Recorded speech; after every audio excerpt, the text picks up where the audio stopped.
Amém. Vamos lá. Queria pedir para quem está com a palavra aí, abrir em Mateus 19, versículo 16. Agora todo mundo tem a palavra aí no celular, né? Mas tá bom. Mateus 19, versículo 16 até o versículo 26.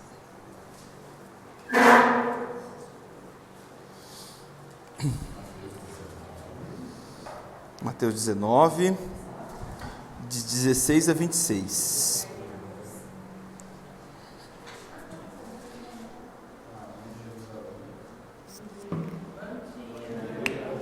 Bom dia, paz.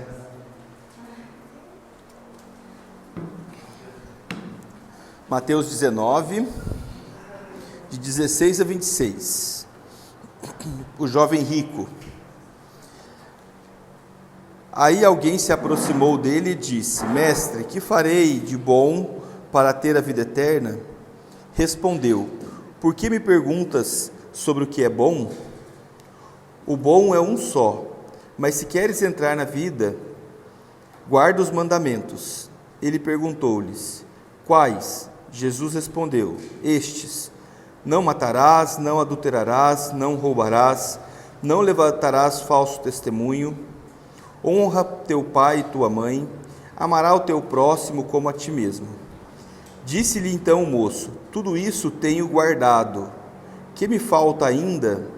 Jesus respondeu: Se queres ser perfeito, vai, vende o que possui e dá aos pobres, e terá um tesouro nos céus. Depois, vem e segue-me.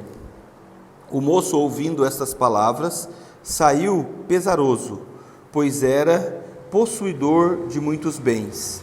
Então Jesus disse aos seus discípulos: Em verdade vos digo que o rico dificilmente entrará no reino dos céus. E vos digo ainda, é mais fácil o camelo entrar pelo buraco da agulha do que o rico entrar no reino de Deus. Ao ouvirem isso, os discípulos ficaram muito espantados e disseram: Quem poderá então salvar-se? Jesus, fitando-os, disse: Ao homem isso é impossível, mas a Deus tudo é possível. Palavras da salvação, glória a vós, Senhor. Bem,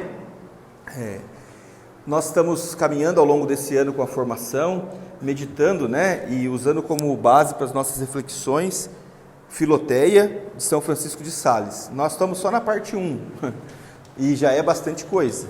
Imagina todo o livro e tudo que São Francisco de Sales nos propõe. Mas eu quis, hoje é o último encontro formativo, para essa turma do ano. E aí nós teremos o retiro no dia 5, que vai fechar e encerrar tudo isso. Paz, irmão, tudo bem? Então hoje Deus me pedia para meditar com vocês a passagem do jovem rico, porque a nossa caminhada de comunidade tem muita relação com a experiência do jovem rico. Então, viver em comunidade ou ser chamado a fazer uma experiência de comunidade, a inspiração primeira para nós está aqui, na passagem do jovem rico. As novas comunidades nascem e se espelham nessa experiência. E aqui a gente precisa entender ou relembrar algumas coisas bastante importantes. Bem, o jovem rico, ele queria saber o que era necessário para ele chegar ao céu. Então, esse é um ponto talvez o mais essencial de todos. Nós não estamos aqui por ocupar o nosso tempo. Nós estamos aqui, nós caminhamos com o Senhor, porque nós fizemos uma experiência com Jesus, mas nós queremos chegar no céu. Quando a gente perde o céu como referência, todas as outras coisas perdem sentido.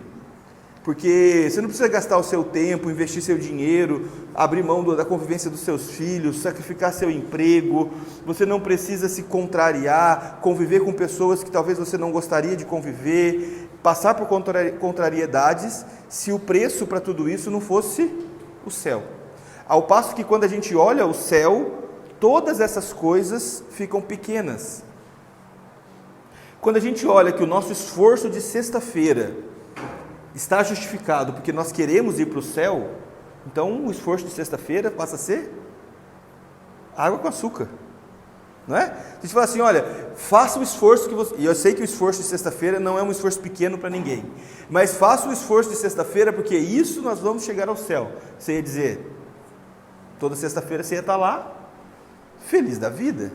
O esforço, por exemplo, de fazer as missões que nós fizemos nos últimos 2 finais de semana, que também não é fácil. Vocês viram a partilha da Lucélia lá no grupo, dizendo assim, olha, difícil bater na casa das pessoas. Para mim também é. Eu falei para o Romário, irmão, vamos caminhar aqui. Seguinte, eu vou conversar com quem estiver na rua, porque eu não vou bater na porta não, eu não dou conta disso. Feliz com quem consegue, eu não dei conta, né? Então, a gente não pode perder o céu como referência. Se a gente perde o céu como referência, estar aqui hoje não faz sentido. Só que, quando a gente põe o céu como referência, a gente descobre que para chegar no céu, nós não precisamos fazer nada disso. Porque para chegar no céu, não é? Está aqui a pergunta do jovem rico. E aí, alguém se aproximou dele e disse, mestre, o que farei de bom para ter a vida eterna? Respondeu, por que me perguntas sobre o que é bom? Bom é um só. Mas se queres entrar na vida eterna, guarda os mandamentos.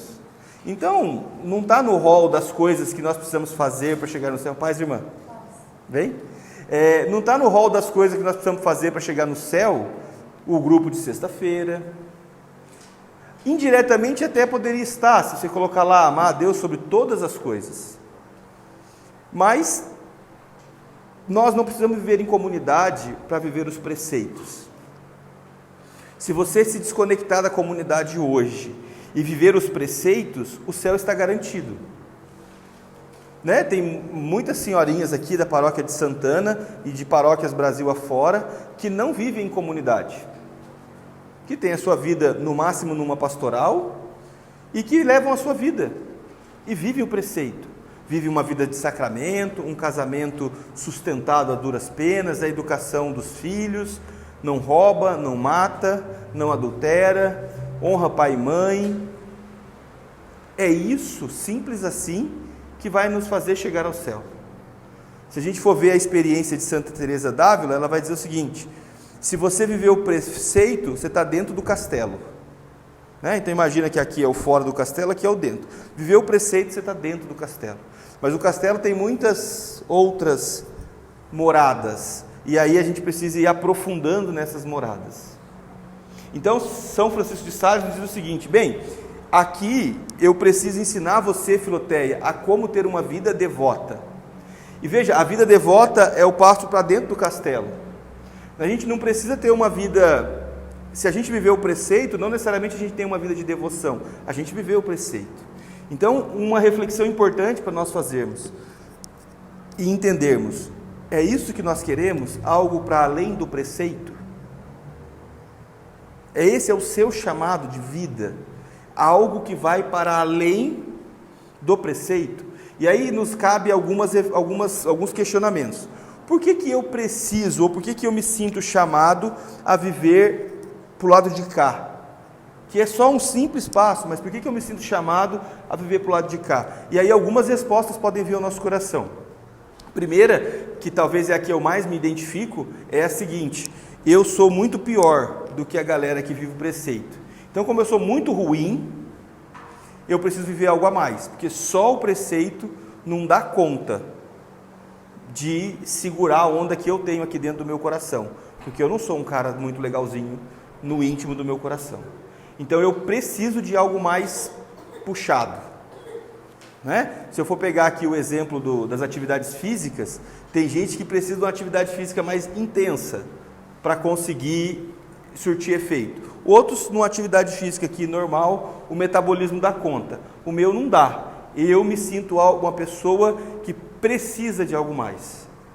Não porque eu sou bom, é o contrário. Esses dias eu conversava com uma pessoa no trabalho que estava tendo uma dificuldade de relacionamento com uma outra pessoa, e essa outra pessoa é de caminhada, é catequista, está na igreja, né? Está com Nossa Senhora no peito, está tudo certo. E a pessoa diz assim, eu não aceito uma pessoa de igreja ter um comportamento como esse. Eu não vou na igreja e eu não cometo esses equívocos éticos que ela está cometendo. E aí eu disse para ela, você está com o seu conceito de igreja errado. Lá não é o lugar dos bons. Lá é o lugar dos necessitados. Então talvez é você que não precisa estar lá. mas ela precisa, então deixa ela fazer o caminho dela. Então, um primeiro motivo para a gente querer viver para além do preceito é a nossa pequenez, e aí nós precisamos de algo mais. Mas tem um segundo também, o segundo pode ser o seguinte: o Senhor me cativou, eu tive uma experiência profunda com Ele, que mudou a história da minha vida, que me tirou de um lugar tenebroso, que me tirou de uma vida de pecado, que deu sentido, sabor e significado para a minha história, e essa experiência me faz querer devolver mais do que eu sou obrigado a devolver. Essa eu também me identifico com ela. Então a gente precisa entender o porquê que a gente está querendo viver algo para além do preceito. Porque já que a gente, e isso é uma decisão, não é uma imposição. E já que é uma decisão, você precisa, então, nós precisamos corresponder a isso com leveza, com suavidade, com prontidão. Nós, cada um de nós aqui, podemos viver o preceito. E o preceito é guardar domingos e festas e dias santos, confessar-se uma vez ao ano, em ocasião da Páscoa. É o preceito. É o preceito. Isso já seria o suficiente. Mas veja, não há possibilidade de nós vivermos o meio termo. Ou nós vamos viver o preceito, ou nós vamos viver uma vida devota, uma vida de comunidade, uma vida consagrada. O jovem rico faz esse questionamento: o que eu preciso para ser perfeito? O que eu preciso para ir além? E aí, por que será que ele faz essa pergunta, né? Pode ser pelos motivos que eu falei aqui, ele era ruim demais, precisava de algo a mais. Pode ser que ele estava ali encantado com Jesus e ele queria dar um gesto de amor. A gente nunca vai saber o motivo da curiosidade dele. Mas eu falo para você, às vezes perguntar demais para Deus nos compromete. Porque se ele não tivesse feito aquela pergunta, ele tinha ido embora feliz. Ele tinha ido embora feliz. Ele podia estufar o peito, ir para casa e falar assim: tá tudo certo, deu bom. Hoje deu bom para mim, porque tudo que ele me falou, eu faço. Então, assim, cuidado com as perguntas que nós estamos fazendo. Você está vindo aqui na formação, você está na intercessão, Deus está falando, eu também estou. Deus está nos convidando a viver outras experiências. Pega o bonde, dá o, né? E se não quiser fazer a pergunta, porque a resposta vai vir. E aí ele faz a abençoada pergunta: o que eu preciso para ser perfeito? E aí o Senhor fala: então beleza, é simples, vende tudo, dá aos pobres e me segue. E o jovem rico fica ali impactado com a resposta, porque ele tinha muitas coisas, e ele não consegue fazer aquela experiência, e ele vai embora pesaroso, triste. Ele vai embora com o coração sem paz, sem paz. E olha, eu vou dizer para você que talvez o maior erro do jovem rico nem foi ter feito a segunda pergunta, que eu acho que foi talvez uma ingenuidade dele perguntar a segunda vez, né? Tem hora que menos é mais. Mas tá bom, ele fez a segunda pergunta. Mas o grande equívoco do jovem rico também não foi ficar com o coração triste. Porque coração triste é sentimento, e sentimento você não controla, eu não controlo. Dor, medo, tristeza, você não escolhe ficar triste, você fica triste. Você não escolhe ter medo, você tem medo. Então ele sentiu ali, as emoções afloraram, naquele momento ele ficou triste. Mas o grande erro do jovem rico é o que ele faz com a tristeza. Ele vai embora. Ele vai embora. Veja, eu e você, nessa caminhada de comunidade, vamos sentir muitas coisas. Vamos sentir decepção, medo, alegria, tristeza, vamos sentir dor, vamos sentir um monte de coisa. Isso não importa. O que importa é o que você vai fazer com o que você vai sentir. Hoje eu estava tomando banho para vir para cá, fiquei meditando sobre as pessoas que foram embora da comunidade, né? Porque o jovem rico foi embora. Eu falei: poxa Senhor, muitos de nós fomos embora, e talvez outros ainda irão, e eu só espero que outros cheguem, senão eu vou ficar só aqui, mas pode acontecer. E aí eu fiquei imaginando, eu não conheço a vida das pessoas no detalhe, e não sei do dia a dia de cada um, mas o que o Instagram nos mostra, é o que a pessoa publica lá. Em geral, eu não tenho visto na vida dessas pessoas, os que saíram mais recentes, os que saíram mais para trás, uma vida mais intensa de Deus do que eles tinham aqui. Tenta puxar pela memória aí, de todos que foram embora. Se eles estão vivendo, podem estar e nós não estamos vendo. E pode ser que estão vivendo o preceito muito bem vivido e está tudo certo. Mas se essas pessoas se sentirem em algum momento cativadas por dar algo a mais para o Senhor, ou porque eram pobres e miseráveis e precisavam, ou porque tinham um coração grato por tudo que Deus tinha feito na sua vida, hoje isso não tem acontecido. Então ir embora nunca vai ser a melhor escolha. Ir para outro lugar até pode ser, mas ir embora é ir para lugar nenhum. O jovem rico não dá conta de ficar, não dá conta de administrar o sentimento, ele não sabe o que fazer com a tristeza. E aí, olha o que acontece com os que vão embora, não só os que vão embora da comunidade, mas os que vão embora da caminhada com o Senhor. No versículo 23, você concorda que até o moço ouviu essas palavras, saiu pesaroso, pois era possuidor de muitos bens. Então até aqui o jovem rico estava na parada, boca rota, falava demais, perguntava demais. A primeira resposta ele tirou nota 10, para que ele foi fazer a segunda? Mas ele fez, pode ser muito provavelmente o que nós estamos vivendo aqui. Nós poderíamos ter ficado quietos, vivido o preceito, mas nós nos metemos nessa história. Ninguém foi que botou a arma na cabeça, nós estamos aqui. Nós poderíamos ter ficado quietos, beleza, vou viver meu preceito, por que eu for querer me meter com esse negócio de ter uma vida de comunidade? Por viver uma consagração de vida, onde que eu estava com a cabeça, onde que eu fui? O jovem rico deve ficar perguntando até hoje, se ele pudesse, por que eu fui fazer a segunda pergunta? Eu não podia ter ficado quieto, mas enfim, o Espírito Santo o impulsionou a fazer a segunda pergunta. Mas até o final do versículo 22 ele está na conversa. Do 23 em diante ele já tinha ido embora, ele não sabia mais o que estava acontecendo. E olha o que aconteceu. Então Jesus disse aos seus discípulos: em verdade vos digo que o rico dificilmente entrará no reino dos céus. Eu vos digo ainda, é mais fácil o camelo entrar pelo buraco da agulha que o rico entrar no reino de Deus. Ao ouvirem isso, os discípulos ficaram espantados. Veja, o mesmo sentimento que se apoderou do coração do jovem rico se apoderou do coração dos discípulos. Um estava com medo, o outro estava espantado. Quem poderá então se salvar? Poxa vida, e agora? O que a gente vai fazer? Agora deu ruim, né? Veja, o jovem rico pergunta o que é preciso. Agora os discípulos fazem outra, é quem? Eu quero saber se eu estou nessa. Agora eu quero saber se eu estou na contagem. A pergunta é sutil, mas ela muda. Lá é quem, lá é como, aqui é quem. Deixa eu ver se deu ruim ou se deu bom para mim. E aí o Senhor diz assim: quem poderá então se salvar?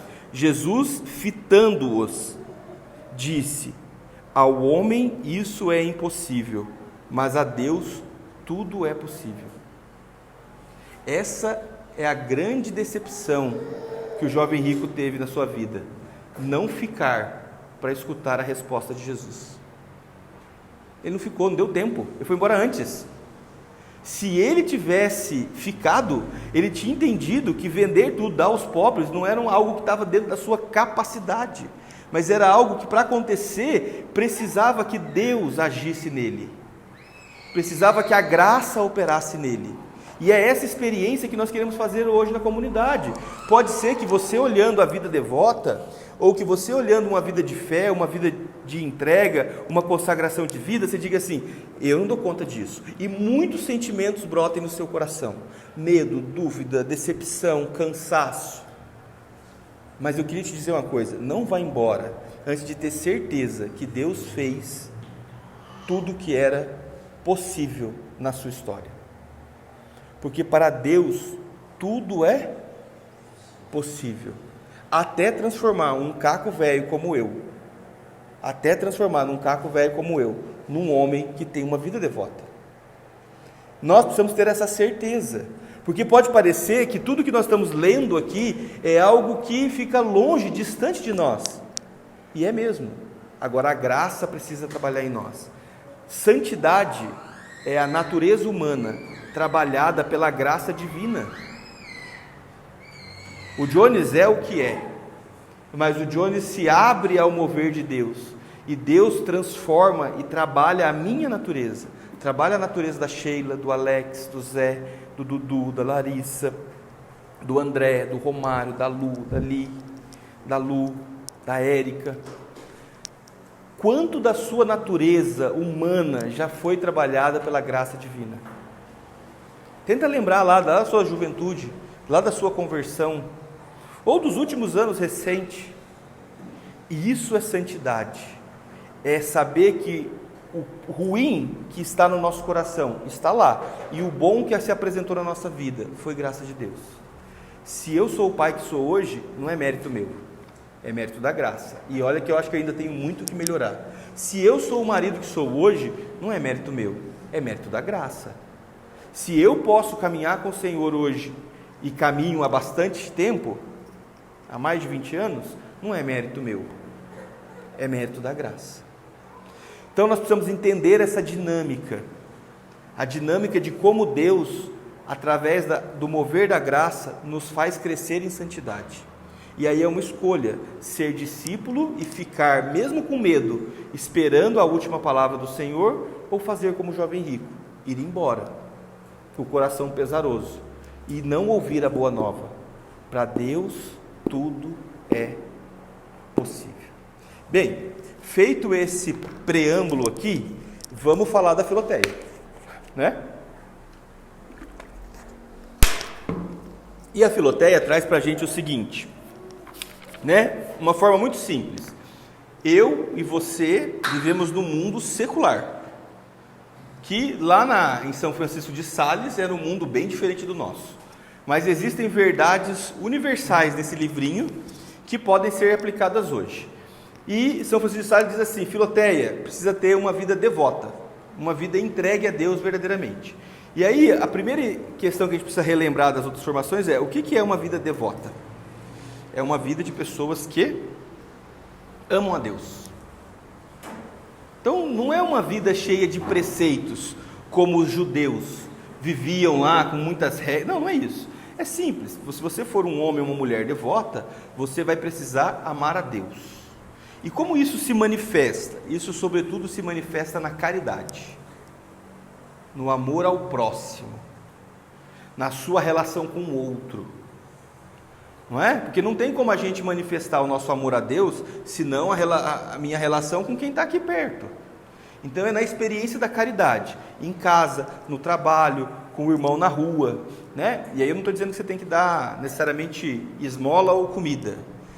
No trânsito, como que você se estabelece no trânsito, né? Nas dificuldades do dia a dia, com o vizinho. Como que a gente estabelece relações de amor com o outro? E não é amor no sentido de assim, eu vou falar sim para tudo e vou aceitar tudo. Mas é amor no sentido de uma relação que leve o outro para Deus. Uma boa relação de amor cristão é uma relação onde você leva o outro para Deus. Você tem levado as pessoas do seu trabalho para Deus, as pessoas dos seus vizinhos para Deus, a pessoa do trânsito para Deus, os seus filhos para Deus, o seu esposo, a sua esposa para Deus, o sogro, a sogra, o cunhado. Uma vida devota é uma vida de pessoas que amam a Deus e vivem isso a partir da caridade. E aí ele diz o seguinte, os primeiros capítulos diz assim, para ter uma verdadeira devoção é preciso que a gente rompa com os pecados mortais. Certo? Passagem do jovem rico. Preceito. Primeiro passo, romper com os pecados mortais. E o segundo passo, fazer a purificação dos afetos desse pecado mortal na nossa vida. E aqui tem uma lição importante de São Francisco de Sales. Vou até falar baixinho.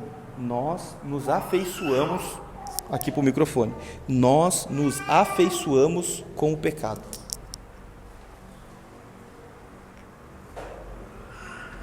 Nós nos afeiçoamos, nós viramos amigos, nós passamos a gostar do pecado.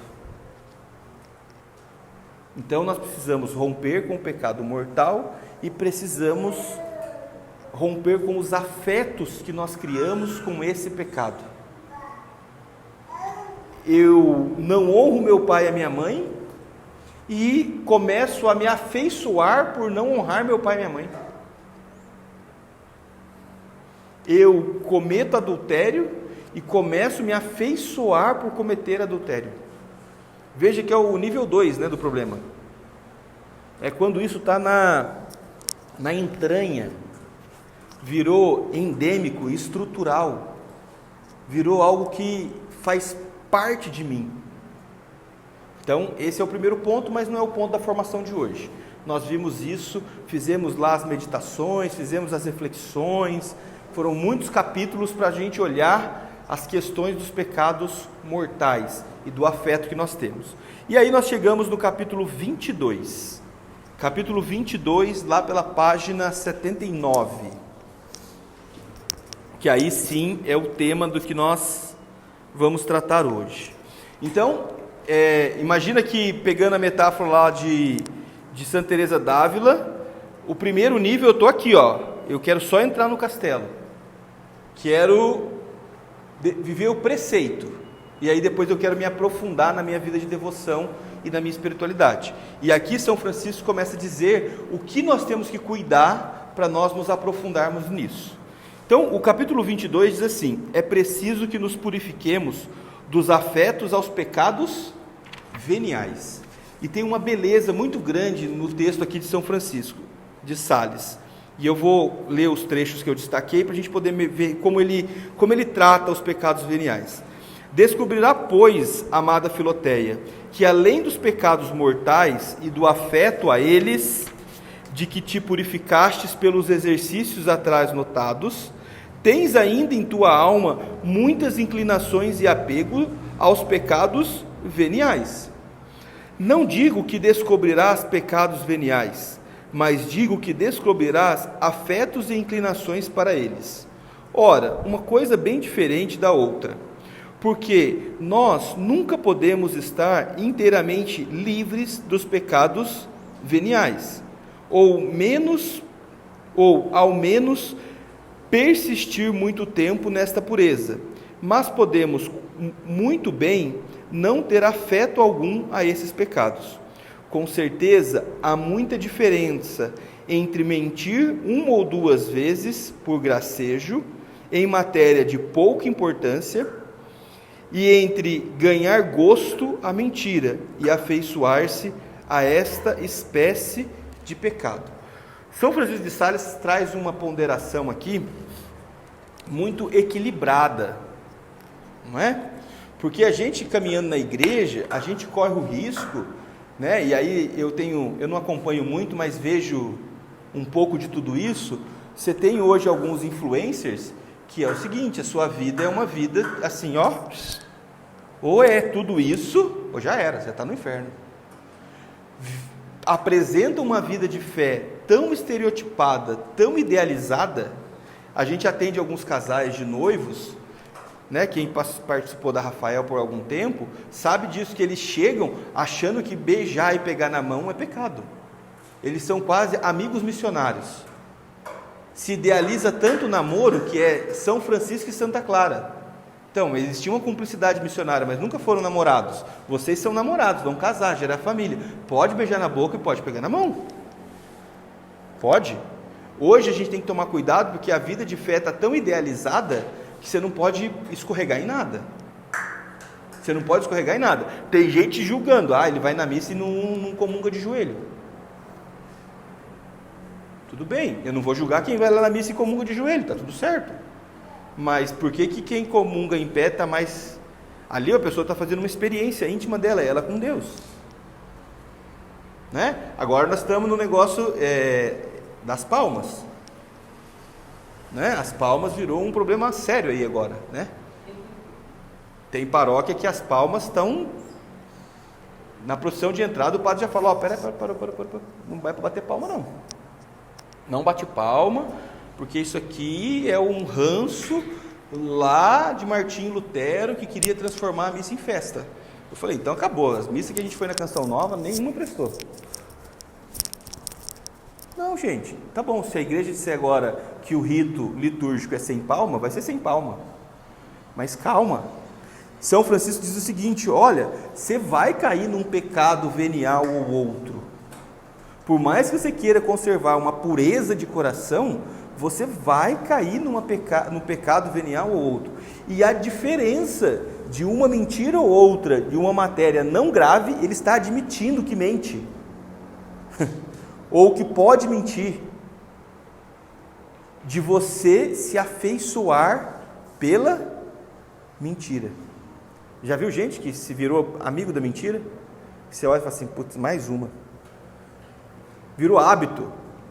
Mente até quando não precisa. E acredita na mentira. Não é? Então ele traz essa relação muito equilibrada, dizendo assim: olha, preste atenção. O pecado venial vai estar na sua vida. Você vai precisar lutar contra ele. Não dá para ter uma vida devota sendo amigo dos pecados veniais. Não é possível ter uma vida devota sendo amigo dos pecados veniais. Mas por que não é possível? Na página 80, diz assim: por igual teor, o pecado venial não mata a nossa alma. Veja, ninguém vai perder o céu por conta do pecado venial. Contudo, vicia a devoção e embaraça tão fortemente com maus hábitos e inclinações as potências da alma, que esta acaba por não poder exercer a prontidão da caridade, que é no que consiste a devoção. Mas isso estende-se quando o pecado venial se estabelece na nossa consciência pelo afeto que lhes votamos. Não é muito, Filoteia, dizer algumas pequenas mentiras, faltar um pouco a cautela em palavras, em ações, em olhares, em trajes, em brincadeiras, em jogos, em danças. Contudo, que no mesmo instante em que estas arranhas espirituais entrarem na nossa consciência, logo as deitemos fora e afastemos, como abelhas fazem as aranhas corporais. Veja, ele diz: você vai fazer uma brincadeirinha sem graça, você vai usar uma piadinha, você vai fazer ali, talvez, se inserir num ambiente que não seja muito adequado a você. Ok, mas o importante é que naquele instante que você perceber, você diga: isso não é para mim, eu não posso fazer parte disso, e logo se afaste. E aí a pergunta é: quem nunca se viu numa situação como essa? Ou fazendo uma fofoca, ou criticando demais, ou brincando demais, ou fazendo uma brincadeira pervertida aqui, outra ali, ou se deixando levar uma conversa com os colegas de trabalho. Quem nunca? Mas isso não pode ser banalizado. A gente precisa entender que esse não é o lugar que o Senhor reservou para nós. E rapidamente, o Espírito Santo precisa acusar a nossa consciência. Porque quem acusa a consciência é o Espírito Santo. E aí você fala: opa, isso aqui não é para mim, passei do ponto. E lutar para não voltar para esse lugar, porque também é assim: então eu vou na missa, confesso lá, no ato de contrição, peço perdão pelos meus pecados veniais, e segunda-feira estamos nós de novo lá, no almoço da firma, fazendo as mesmas baixarias que a gente fez na semana passada. Não, não é isso. Porque aí, se a gente fizer isso, nós estamos nos afeiçoando pelos pecados veniais.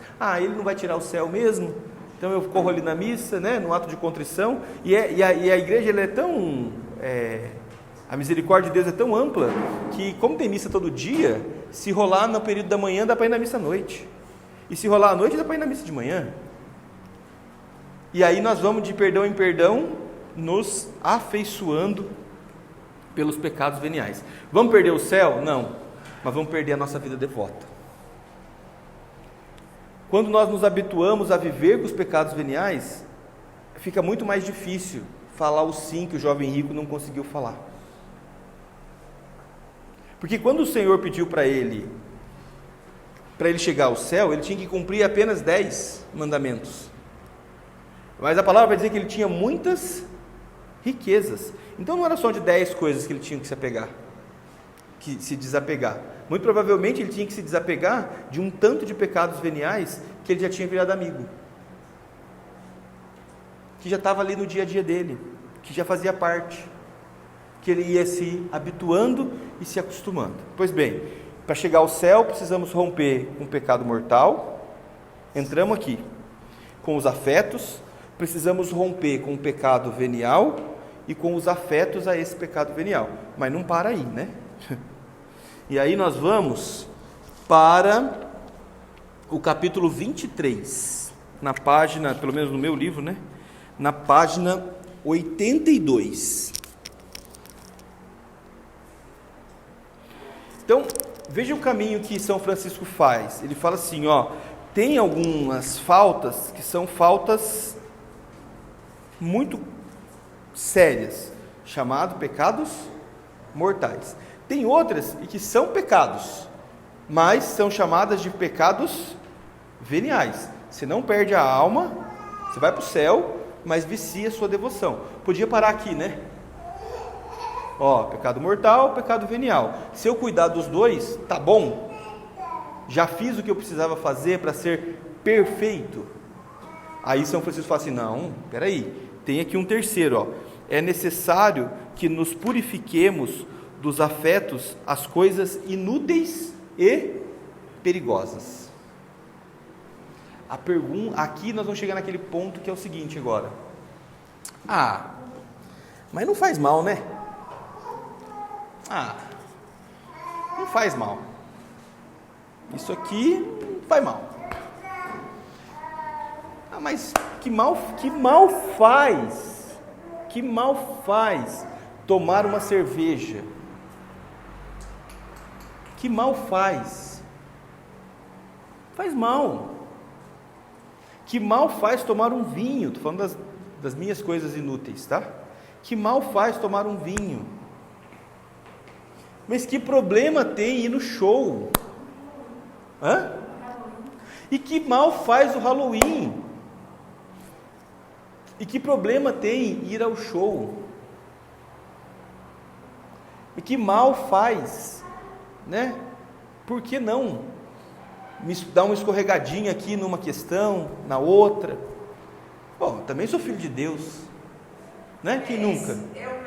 Eu mereço. Eu mereço. Estou tão cansado. Nossa. Eu mereço, porque eu estou tão cansado. Minha vida está tão difícil que eu mereço, né? Lembra aí quantas coisas inúteis você tem permitido que adentre na sua vida? Quantas coisas inúteis? Por exemplo, que mal tem a rede social? Que mal tem? E aí eu não estou aqui dizendo assim, vamos todo mundo acabar com o Instagram, nada disso. Ou acabar com as suas redes sociais, nada disso. Mas, será que ela está no rol das coisas úteis ou das coisas inúteis? Lá em casa, a gente tem uma coisa assim, sabe? Isso é culpa minha e da Liliane. Nós colocamos isso na cultura da casa, da família. Dá um tempo lá, e a gente fala assim, nossa, mas nós estamos com a vontade de comer um japonês, de ir num rodízio japonês. E aí até a Maria Tereza,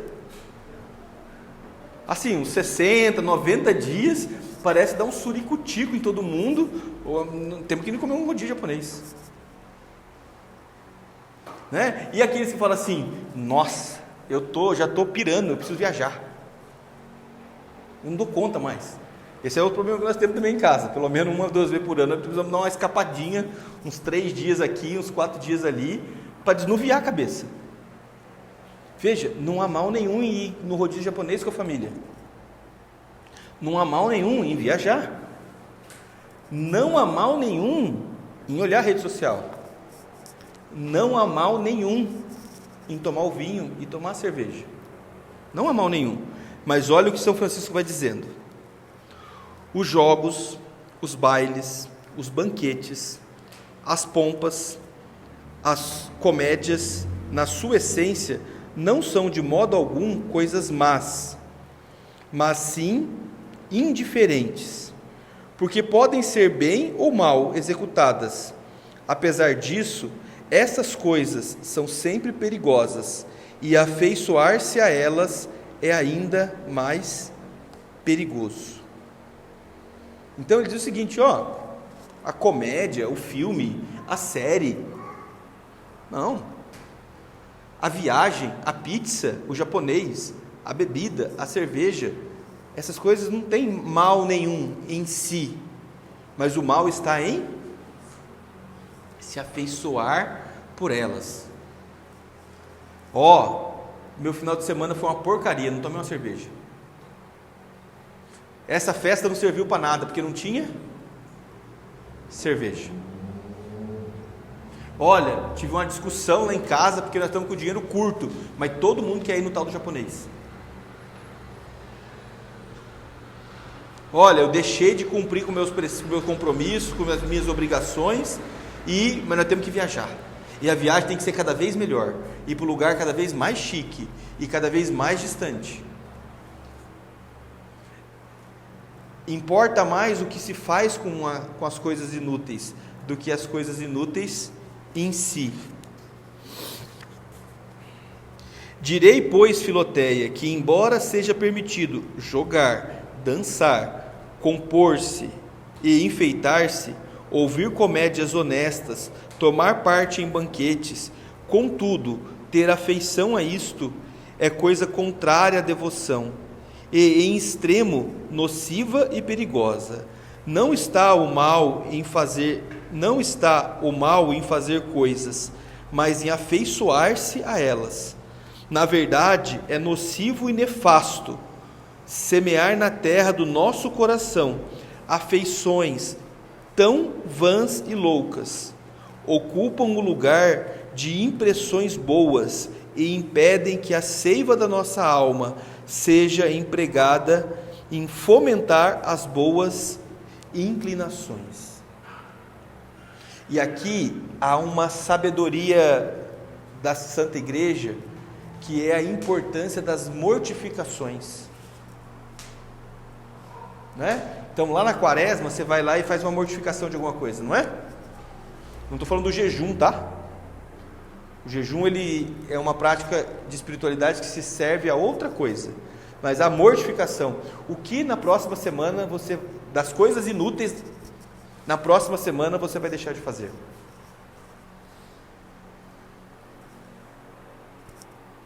Então vou fazer o seguinte, vou fazer um propósito, o próximo mês eu não vou tomar cerveja,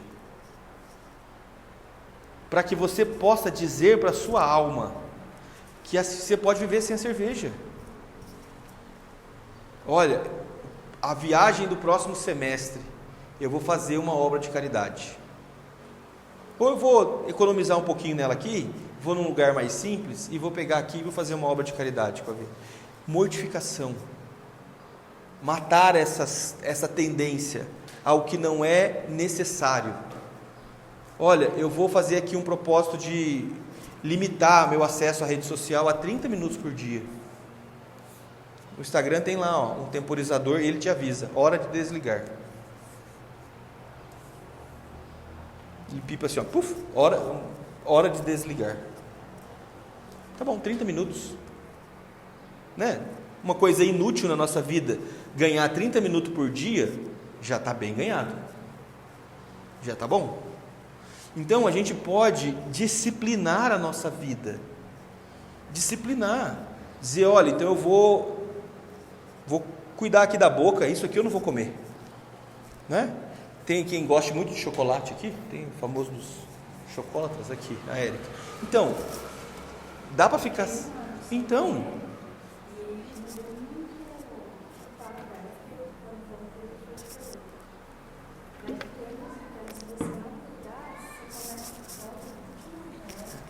O chocolate, o bacon está para mim como o chocolate está para a Érica. O bacon. O bacon é o bacon, cara. Mas eu posso ficar sem comer o bacon. Eu posso fazer essa experiência. Né? Então nós precisamos ali cuidar dos pecados mortais. Eu preciso cuidar dos pecados veniais. E eu preciso cuidar das coisas inúteis e perigosas. Inúteis e perigosas. Lógico que a época aqui da Filoteia, de São Francisco de Sales, os banquetes eram as coisas inúteis. As comédias eram as coisas inúteis. Quais são as coisas inúteis do nosso tempo? São tantas.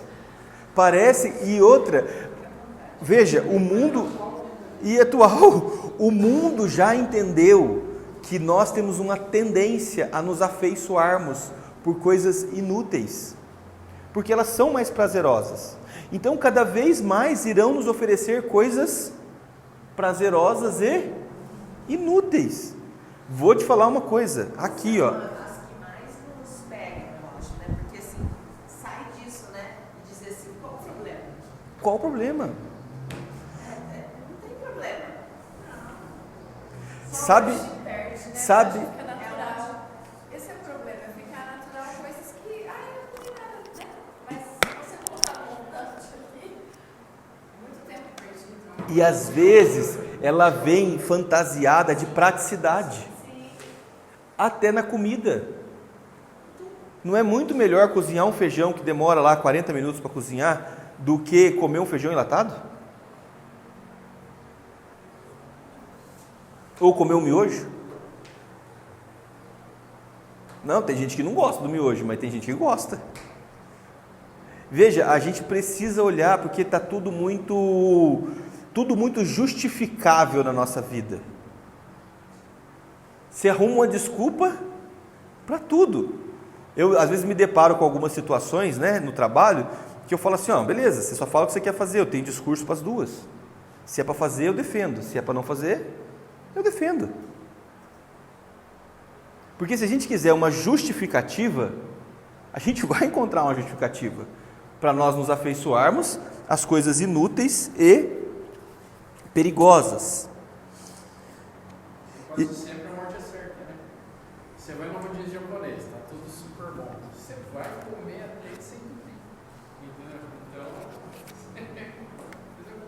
Então, Gula. o cara bebe. Aí o cara já faz aquilo que ele não sabia. Puxa, uma cordinha.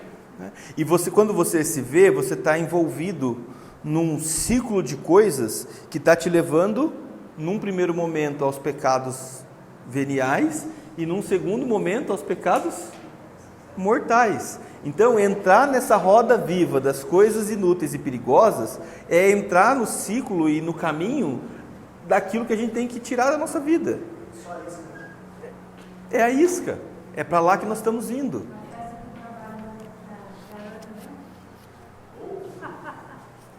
Oi? Fez trabalho, né? Chegou lá e seguiu no inferno. Não. Eu fui a uma festa de confraternização no final do ano, a Lu estava. Eu avisei o seguinte, a Lu estava com o Vinícius. Eu avisei o seguinte, eu vou ficar encostado na parede perto da porta. Faça isso aí. Minha posição era essa daqui, ó. Falei, a hora que a primeira bêbada me agarrar, eu vou embora. Agarrou e eu, vazei. Isso, né? E esse ano vai ter de novo, eu vou ter que ir, mas já sei, tô até pedir um mapa já do lugar. Encontrei a porta, já montei a rota de fuga e O segundo da foto tá lá no Instagram ainda, né? embora. Então a gente Perigoso. Exatamente. inútil É exatamente. e Muito perigoso, porque assim, a gente conhece as coisas e tem noção do grande. Né? E não é aí que nós vamos ser pegos tão facilmente. Mas no dia a dia tá cheio. Eu acho assim, que o grande risco é que essas pequenas coisas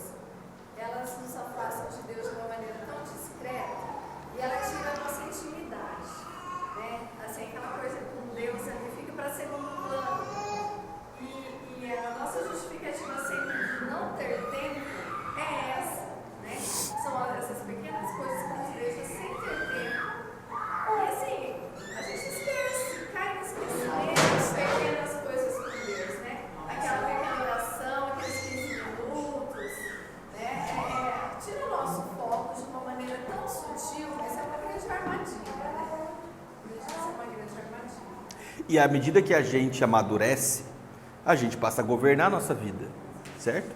Então, assim, vou dar um exemplo de um pecado que dá para falar, né? Porque a gente tem outros que a gente não dá para falar. Vou falar de um que dá para falar. Quando eu era jovem, para eu cometer o pecado da gula, eu precisava da minha mãe. E como é que eu ia me empanturrar de comida na casa dela? Hoje é comigo. Aonde? Eu vou lá, compro, o dinheiro é meu, pago, ninguém tem nada a ver com isso. Quem vai perguntar? Certo? E vamos embora. E vamos que vamos.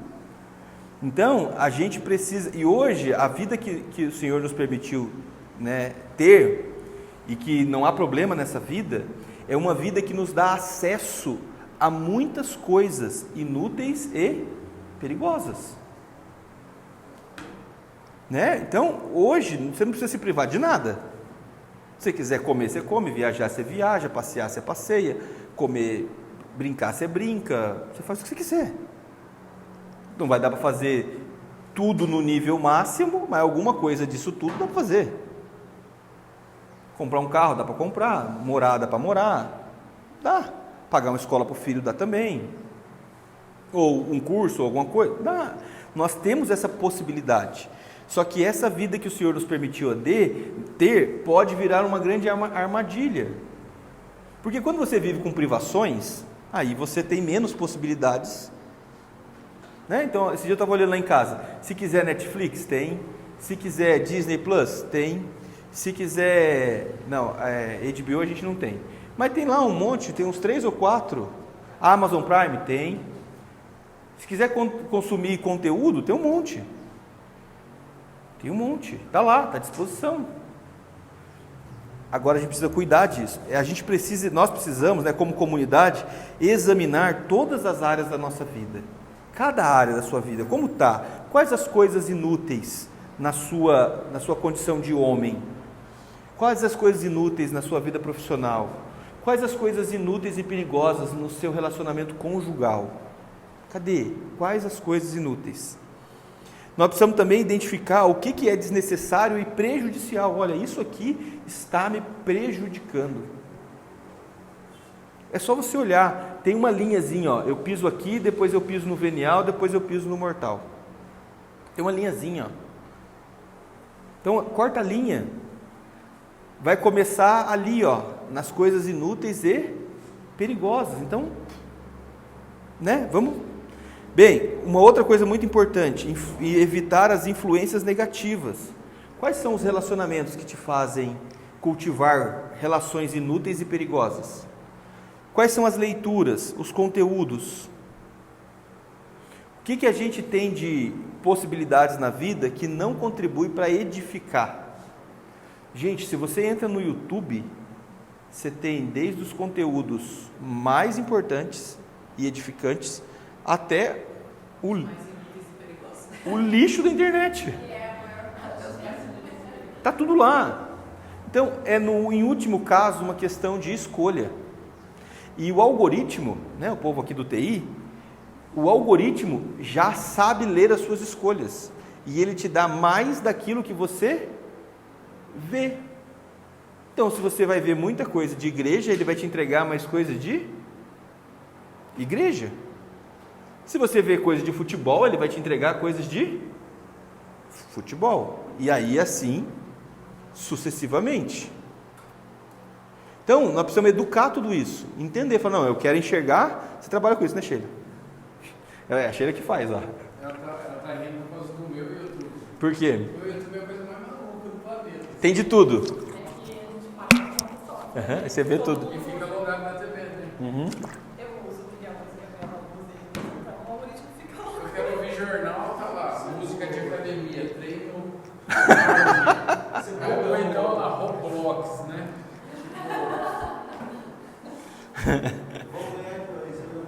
Eles vão te estudar para ver o que você faz para poder. Tem dia que eu falo assim, Mas esse cara vai conta de tudo isso. eu vou mudar a senha desse negócio aqui, ninguém vai mexer.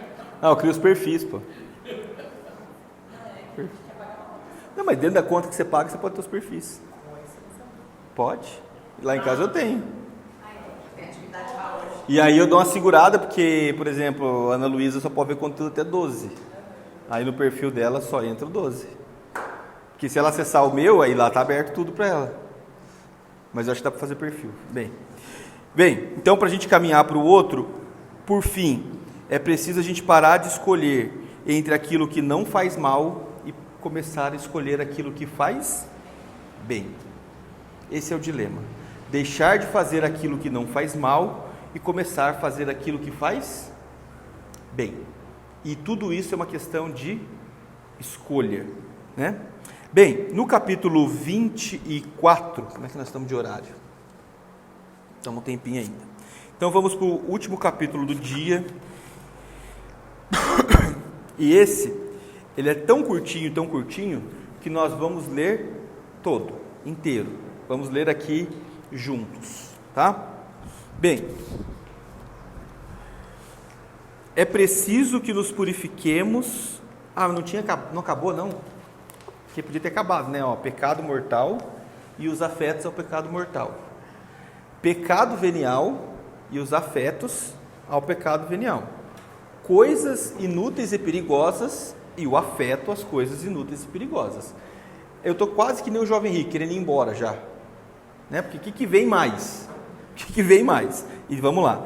É preciso que nos purifiquemos e libertemos das más inclinações. Se a gente for ver, por exemplo, na natureza, é difícil encontrar uma árvore reta, né? Geralmente ela tem vai para um lado, vai para o outro, a poda ajuda, né?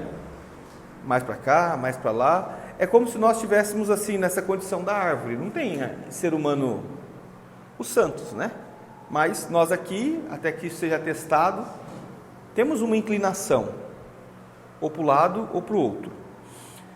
Ainda temos, Filoteia, certas inclinações naturais, por não provirem de pecados pessoais nossos, não são propriamente pecados nem mortais e nem veniais, mas se chamam imperfeições, e os seus atos, defeitos e faltas. Então, essa sua inclinação, essa minha também, não necessariamente precisa ser considerada um pecado. E aí aqui nós podemos recorrer a alguns métodos de personalidade ou de temperamento que nós temos. Então, se a gente for ver o Enneagrama, você vai ter lá as características do seu tipo, que tem as boas e as ruins. Se você está integrado ou equilibrado, você potencializa as boas e diminui as ruins, né? Então, eu tipo 5, tenho várias questões próprias da minha personalidade. O Romário também é tipo 5. Aí tem os subtipos, né? Eu sou o tipo 5 social. Porque você vai ver, eu e o Romário são muito diferentes, né? A gente tem algumas coisas próximas, mas é muito diferente, né? Por exemplo, é impensável um tipo 5 dançar. Você dança? É impensável. Um tipo 5 dançar é impensável. É muito... O Vinícius dança? É impensável. Isso não... É aquele da educação física. É impensável. O Romário dança. Então, né? Aí nós vamos para os subtipos, né? Muito provavelmente eu sou um tipo 5 social. Você já sabe o seu subtipo? Não sabe. Muito provavelmente ele seja o contratipo do tipo 5 e deve ser um tipo 5 sexual, que é o cara menos nerd de todos, né? E aí tem o tipo 5 autopreservação, que é aquele nerd que não dá bom dia para ninguém, né? Mas ele é o soltinho do tipo 5.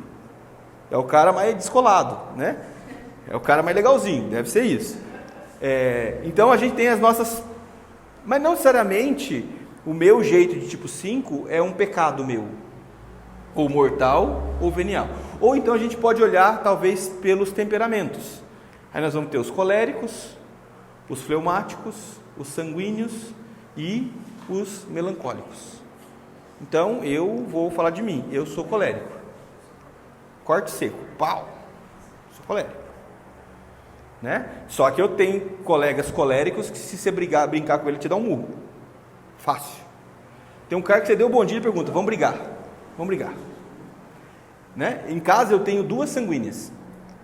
Maria Tereza eu estou vendo aqui ainda, não sei aonde, né? E aí é simples você conhecer a sanguínea, né? A Ana Luísa, o quarto dela é o quarto da sanguínea. Entende? É uma bagunça. É o mundo da sanguínea. É uma bagunça. Né? E o João é um fleumático. Então o João é aquele cara calmo, sereno, mas se ele sair do prumo, sai de baixo. Sai de baixo que ele vai se esquentar. Né? A Liliane por muitos anos se reconheceu melancólica, mas na verdade era a depressão que trazia esse ar de melancolia. Hoje ela se reconhece sanguínea. Né? Então é essa alegria, essa exuberância de que legal, vamos. Então você pode se reconhecer, e é importante, tem outros métodos, né? Terapia ajuda, enfim, para você dizer, que inclinações são essas que eu tenho? Né? Que inclinações? E tem outros métodos, outras formas, mas a gente precisa entender quem é você, né? O que te afeta? O que te afeta no sentido do afeto, do coração, mas o que te afeta no sentido do incômodo, o que te incomoda. Tem coisa que eu não dou conta. Eu não dou conta, é mais forte do que eu.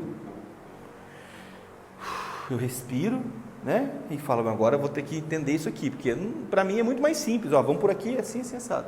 E outra, o que te afeta em cada condição. Eu não sou o mesmo cara em casa do que sou no trabalho.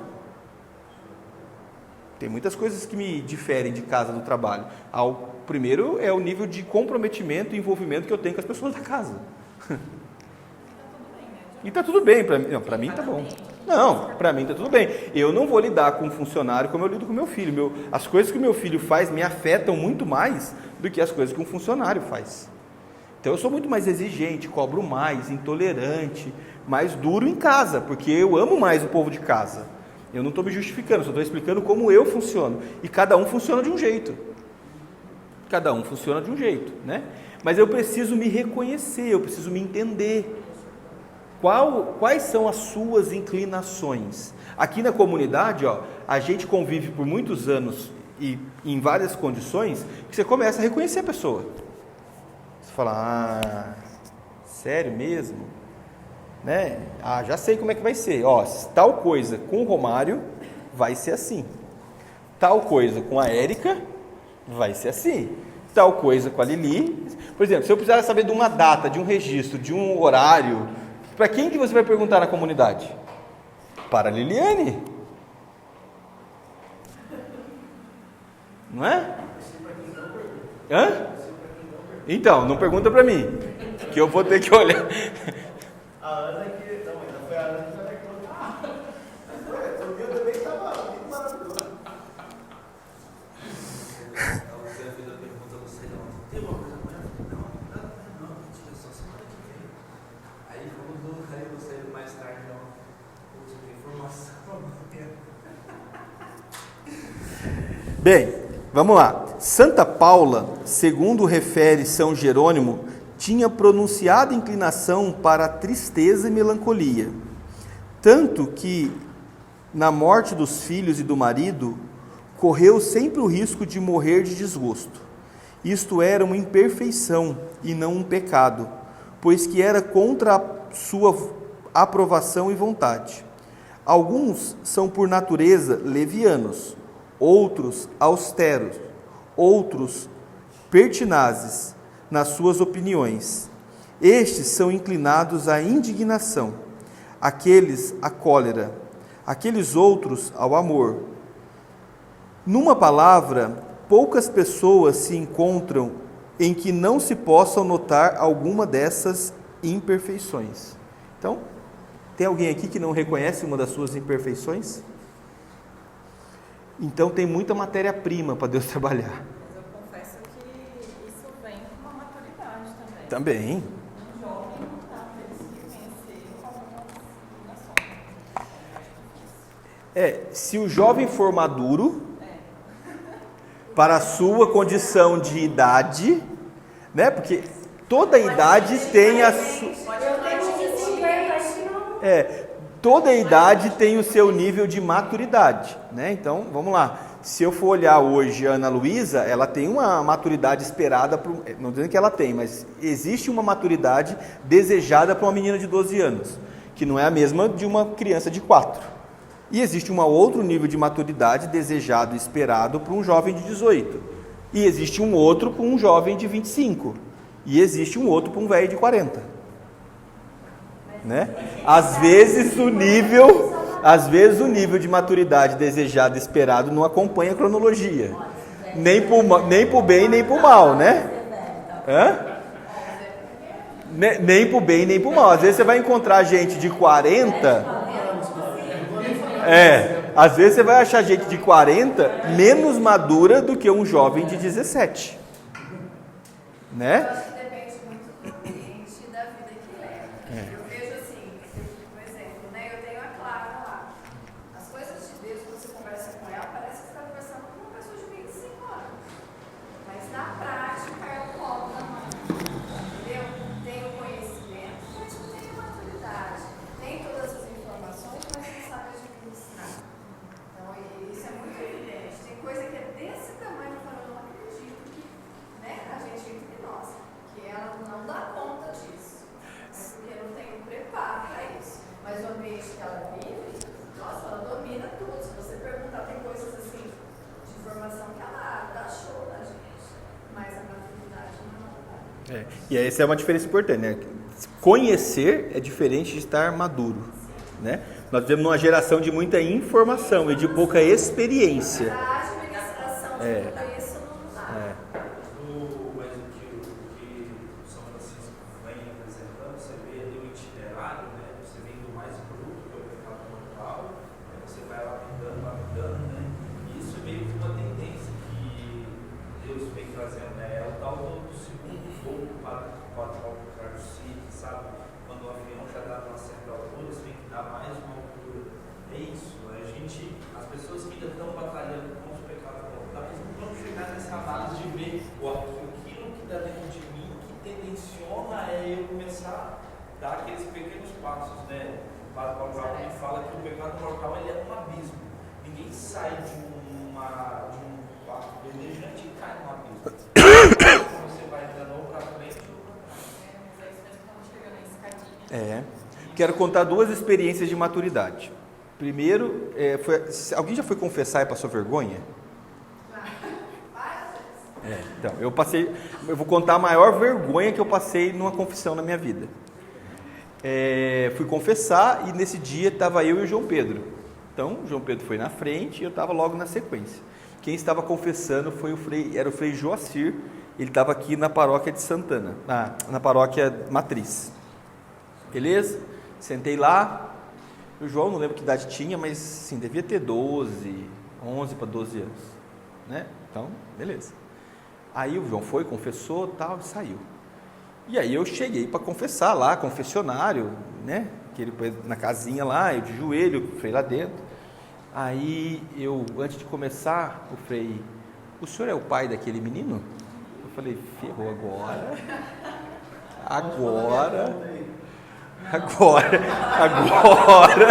Agora eu vou levar pelo meu e pelo dele, né? Aí eu falei, por que, cara? Eu estava lá longe, como é que ele foi assim, criar essa relação, sabe? Na fila da confissão, um menino aparece, ou depois aparece um homem, não tem uma relação assim. Da onde ele chegou a essa conclusão? Mas tudo bem, beleza. Eu falei, eu sou sim, é meu filho. Ele falou, olha, poucas vezes eu confessei um jovem com tanta consciência e responsabilidade pela sua fé. Parabéns. E aí, da onde que veio a vergonha? Eu tive que contar meus pecados.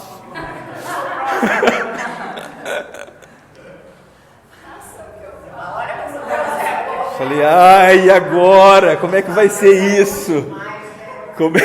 Né? Porque aí a humanidade gritou, porque o que eu queria ter ouvido era assim, nesse momento eu queria falar assim, não, Frei, eu não vou confessar não, porque eu não tenho pecado. Mas não deu, eu tive que abrir minha miséria ali, né?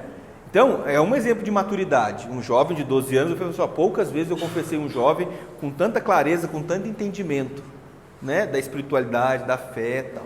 Ok. E aí a outra experiência de imaturidade, também com o João Pedro esses dias, ele está participando de um grupo de oração, e a molecada na pegada, né? Para fazer retiro, agora dia 5 ia ter o retiro, né, deles, que é o nosso retiro também. E enfim, fizeram retiro de preparação, mortificação, uma semana inteira sem beber água, uma semana inteira, o único líquido que bebia era água. Molecada parecia nós no Ministério de Universidades Renovadas.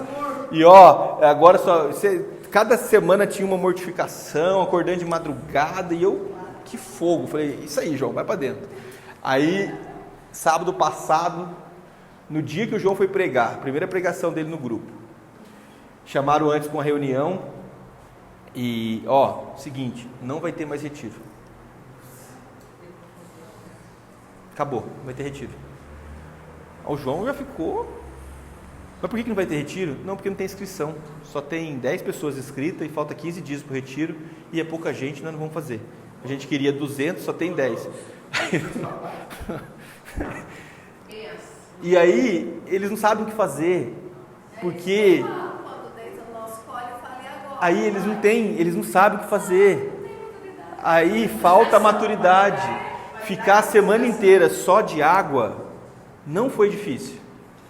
Difícil foi lidar com a frustração do não, com a limitação do coordenador do grupo. O João era responsável pelas redes sociais. Pai, eu falei para fazer isso, mas o cara não fez. Eu falei, filho, é isso, a igreja é isso. É esse o sentimento de quando Deus pede para a gente fazer alguma coisa e a gente não faz. E ele... Mas como é importante o seu apoio para ele, né? Porque esse tipo de situação, se não tem um apoio dele, pode desanimar igual Não, e tem um monte de jovem que vai desanimar, e é assim, e tem outros que não vão desanimar porque Deus tem misericórdia. Entende? Mas é isso, então... É esse fervo todo, entendeu? E ele injustiçado, como pode? Falta de fé, falta de confiança, tem 15 dias, por que a gente não reza mais? Por que não vai atrás? Por que não, entendeu? Então, mas tem que administrar essa frustração. E às vezes é a falta de maturidade. Eu falei, João, não vai ser o primeiro nem o último retiro que vai ser cancelado. E as pessoas não vão ser queimadas no fogo do inferno porque não fizeram o retiro. Então eu preciso entender tudo isso. Bem, seguindo aqui na maturidade, né? Não, e a Liliane falou assim, não, mas nós já fizemos um retiro para 4. Eu falei, Liliane, só que nós bancávamos o retiro. Nós chegamos lá e falamos assim, paga aí, esse retiro está pago, cada um bancou um pouco e fez retiro para 4. Os moleques, se não tiver taxa de inscrição, não tem retiro. Tem retiro, a casa custa R$2.000. Se a gente fizer aqui uma vaquinha, a gente levanta R$2.000 da casa. Só que eles não levantam, eles não tem como fazer, entendeu? Então, está tudo certo.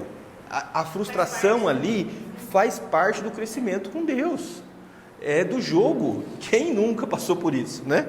Bem, embora elas sejam como que próprias e naturais a cada um, todavia podemos, pelo cuidado e afeição contrária, corrigi-las e moderá-las, e até podemos libertar-nos e depurarmos delas.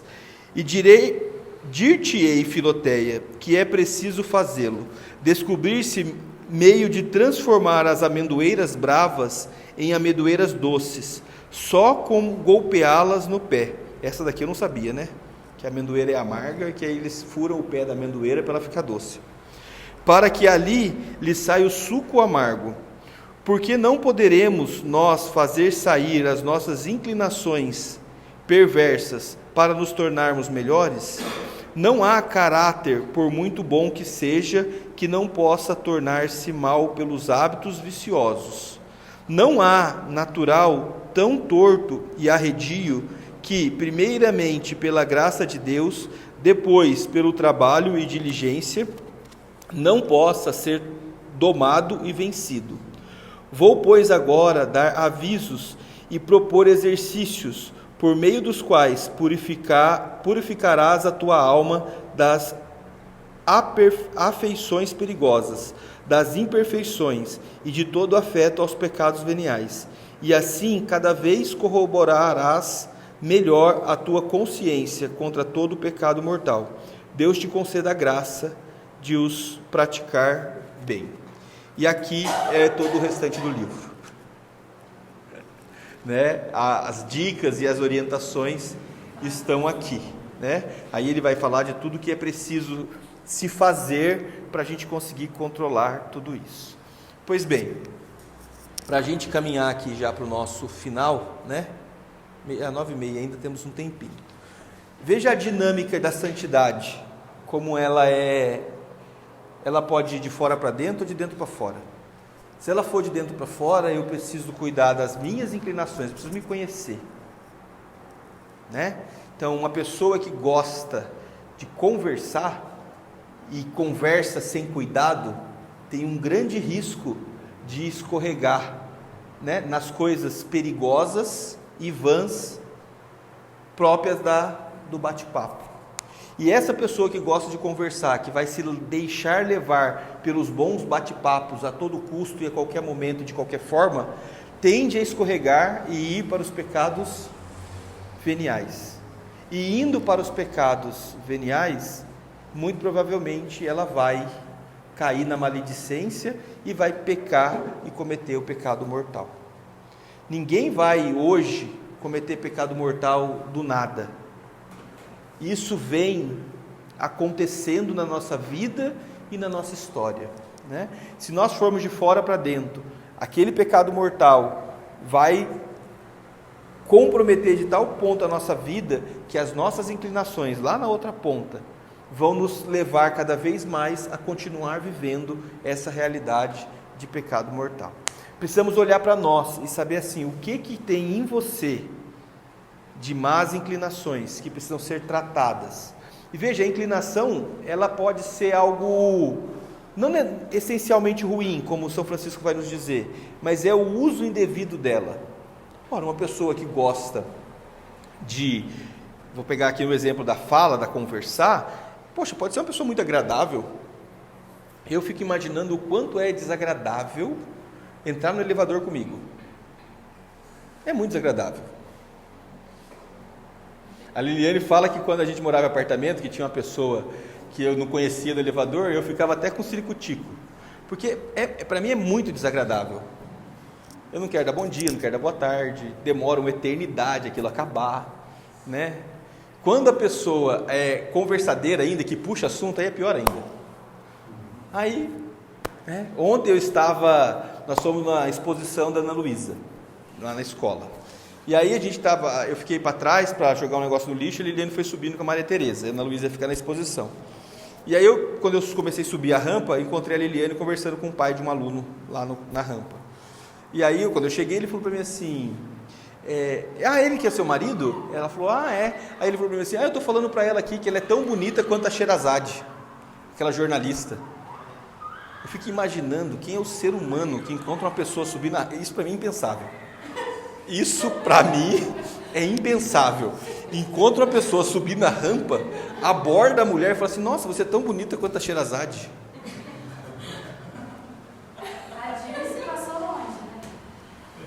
Eu não consigo falar nem bom dia, nem boa tarde, nem boa noite no elevador. Você imagina o cara que faz. E depois o marido chega e ele confirma. E você vê que não tinha maldade nenhuma. Não tinha maldade nenhuma. É que o rapaz fala pelo cotovelo. Entende? Fala pelo. Então, não tem filtro. Ele só quer falar. Então, uma pessoa como essa pode se tornar uma pessoa extremamente agradável, mas se deixar levar pela inclinação, acho isso maior de ser desagradável, né? não, se é o outro, ele já leva fala, amigão, você tá maluco? Como assim? Que história é essa? A gente já se ofende. Então, vai no perfil da pessoa se ofender, Jargon fight. Né? pecado mortal. Já, na hora, né? Na hora. Então, assim, a vida devota, ela é algo desafiador, né? O que foi?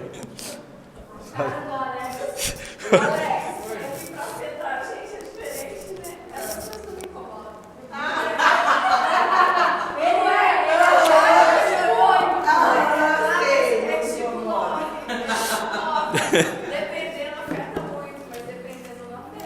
Aí, ó.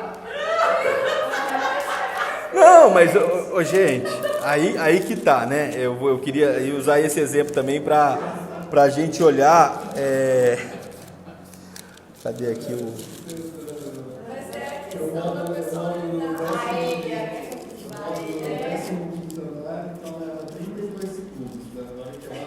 32 horas, né? Até eu abri na garagem, dá uns 32 segundos. Depende da frequência que o técnico deixou o motor, né? Não, o meu tá assim. Na frequência que tá. Aqui saiu até 2 segundos, aí eu fico imaginando, eu não consigo ficar tempo sem falar. Quando entra alguém, eu fico 5 segundos sem falar pelo menos bom dia, eu falo bom dia. Aí eu se parou no bom dia, eu olho pro teto e pergunto, bom dia, amor. Eu não consigo respirar.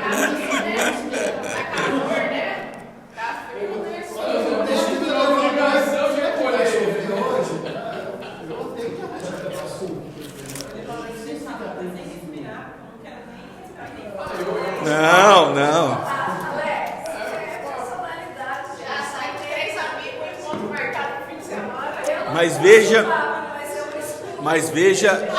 Mas veja a questão da graça. A graça que trabalha a natureza. Se é o Jones, assim, que Deus não foi trabalhando, eu ia dar um coice nesse cara. A minha vontade era dar-lhe falar, meu amigo, você tá maluco? Por favor, se enxergue. Eu ia falar pra ele, você parece o Batoré, né? Alguma coisa do tipo. Mas assim, eu entendi, não, beleza, pra mim tava tudo tranquilo. O meu ímpeto era de dar mas não. Eu fui vergonha alheia. A minha feição foi de vergonha alheia. Não, primeiro eu fiquei assustado, falei assim, não entendi nada. Não, e eu vou buscar a Ana Luísa na escola quase todo dia. E eu já vi esse cara assim, sempre me chamou a atenção porque é muito falador, sabe? E aí, né, destoa de mim, né? Então eu já sabia que era uma figurinha carimbada e eu já conhecia ele da catedral também, já tinha visto lá. Hã? Então, tem disso, né? Nossa, você tá muito bonita ainda. Deixa eu chamar o dele. É isso. Mas a gente precisa entender essas inclinações. Bem, para a gente fechar aqui, né? Pode parecer.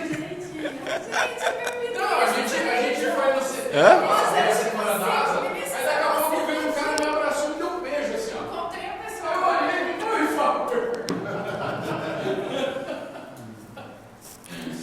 Não é fácil, né? Mas tá bom, assim nós vamos caminhando e buscando o céu, mas tá bom. Bem, quando nós olhamos esse convite à vida devota e tudo isso que o Senhor quer que a gente viva, pode nos parecer algo inacessível, ou pode gerar no nosso coração uma preocupação, uma tristeza, uma angústia, uma ansiedade, né? Mas aí, para a gente encerrar, eu queria voltar lá no Evangelho, no Mateus 19, no versículo 25 e 26. Ao ouvirem isso, os discípulos ficaram muito espantados, e isso pode ser o nosso sentimento, de espanto. E agora? O que eu vou fazer com isso? Eu não dou conta, eu não sei, eu não consigo, não vai dar certo comigo, não é para mim. E disseram, quem poderá então se salvar? Jesus não respondeu, né? Aqui que bom que Deus não responde o que a gente pergunta, né? Que eles perguntaram quem, e Jesus disse o seguinte, fitando-os disse, ao homem isso é impossível, mas a Deus tudo é possível. Tudo isso que nós ouvimos, que o Senhor tem nos convidado a viver, a sua vida de comunidade, a sua experiência de uma vida entregue a Deus, algo para viver para além do preceito, só vai ser possível se for pela graça de Deus. Eu dou conta disso, né? É muito interessante quando, infelizmente a gente não tem recebido muito, mas quando as pessoas chegam na comunidade, elas chegam assim, eu quero ser comunidade, eu quero estar aqui. Então tá bom, não vou falar isso para você agora, até falo de vez em quando, né? Mas queria te dizer que isso não depende de você, não depende. O desejo que brotou no coração, primeiro que não foi seu. Se você está com vontade de viver essa loucura, é porque Deus te provocou alguma coisa. E segundo, a sua permanência aqui depende única e exclusivamente da graça de Deus, porque é tão insano e é tão maluco não é? E aí, só para encerrar, eu queria que a gente cuidasse do que a gente tem pedido para Deus. A gente tem pedido para Deus trabalho e missão. Olha o BO que deu semana passada e essa. E a missão vai chegar. E o trabalho vai vir. E a vida vai virar de perna para o ar. Né? Porque a final de semana passado já nos apertou demais, porque nós tínhamos Rafael, missão nas ruas, né? Por exemplo, a limpeza da capela. Por exemplo, emenda de feriado nós não fazemos grupo, nós não fazemos encontro. Aí fica uma questão, depois do encontro de ontem, da missão de ontem, nós vamos não ter grupo na sexta?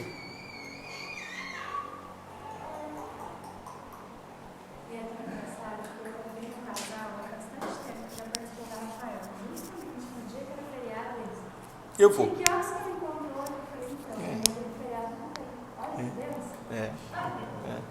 Então, por exemplo, muito provavelmente a gente vai ter que se dispor do feriado, né? E aí nós vamos viver a experiência do jovem rico, ter muitas coisas e não conseguir deixá-las para trás. Ou nós podemos viver a experiência dos apóstolos. Para Deus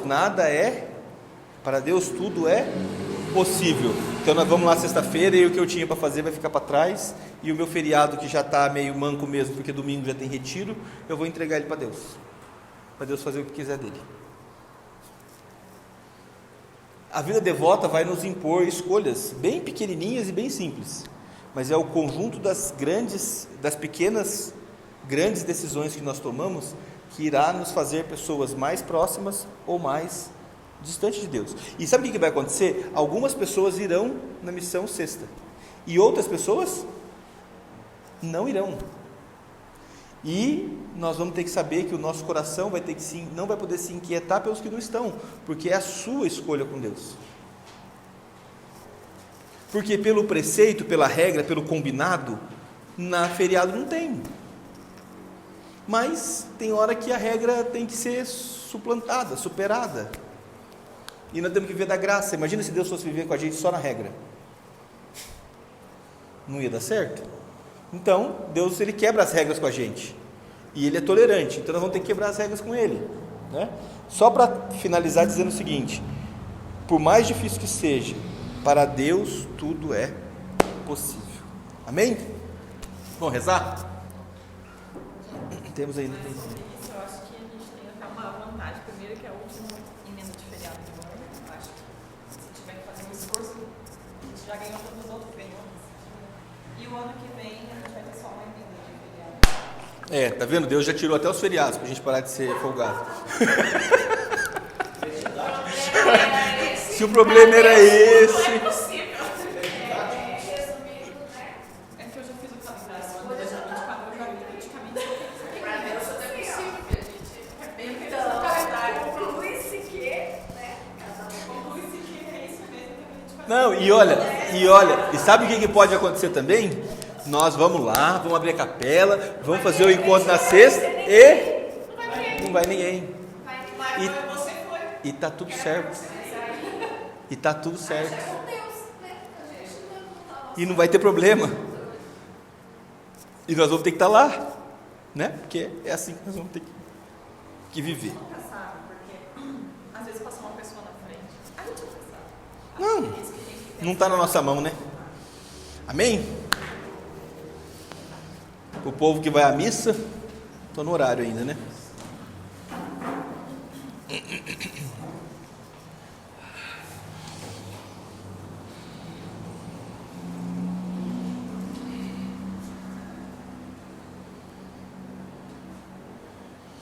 Nós possamos fechar um pouquinho nossos olhos. Tem hora que nós falamos, ouvimos, somos afetados, né, por tudo isso que o Espírito Santo coloca para nós, mas há momentos também que é importante nós silenciarmos o nosso coração, deixar no silêncio da nossa alma tudo isso se assentar.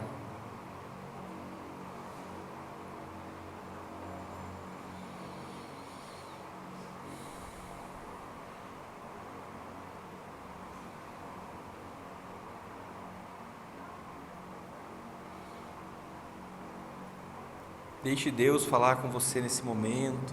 Deixe o Espírito Santo suscitar no seu coração aquilo que precisa ser tratado, tocado, mudado, aquilo que precisa ser transformado.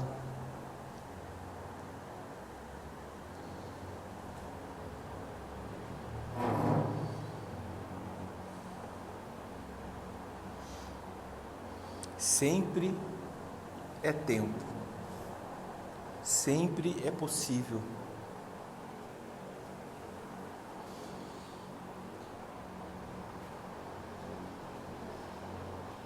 Nós queremos te agradecer, Senhor, por esta manhã, por esta formação. Queremos te agradecer por todos os ensinamentos. Obrigado, Senhor, por não desistir de nós, Senhor. Obrigado, Senhor, por não desistir da nossa vida, da nossa história, mesmo diante das realidades de pecado, Senhor. Obrigado, Senhor. Nós te louvamos, te bendizemos, te glorificamos, Senhor.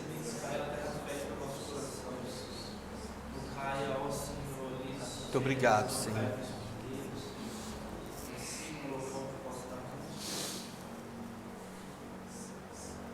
Possamos também consagrar tudo o que nós vivemos aqui no coração de Nossa Senhora, pedindo que a Virgem Maria nos ajude a cuidar das nossas inclinações, das coisas inúteis e perigosas que estão na nossa vida, do pecado venial que muitas vezes cerca nosso dia a dia, e se ainda está, e se por vezes caímos em pecados mortais, que Nossa Senhora pegue em nossas mãos e nos tire de todas essas situações.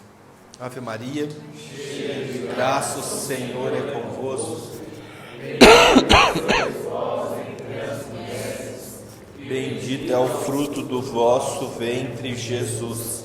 Santa Maria, Mãe de Deus, rogai por nós, pecadores, agora e na hora de nossa morte. Amém. Irmão, só para finalizar, no começo da nossa oração, Deus me mostrava uma mão muito grande e a gente, essa mão andando de um lado para o outro, parece a de olhos. Não entendi, né? E agora, assim, na oração, o Senhor colocava que Ele está o sustento, né? Mas esse fato de nós andarmos de um lado para o outro, mesmo na mão dele, é a questão do nosso autogoverno. A palavra que Deus dava era essa, né? De nosso autogoverno, de nós sabermos, mesmo em Deus, por onde caminhar, né? Onde Ele nos sustentando, mas a gente, às vezes, andando de um lado para o outro, bem perdido.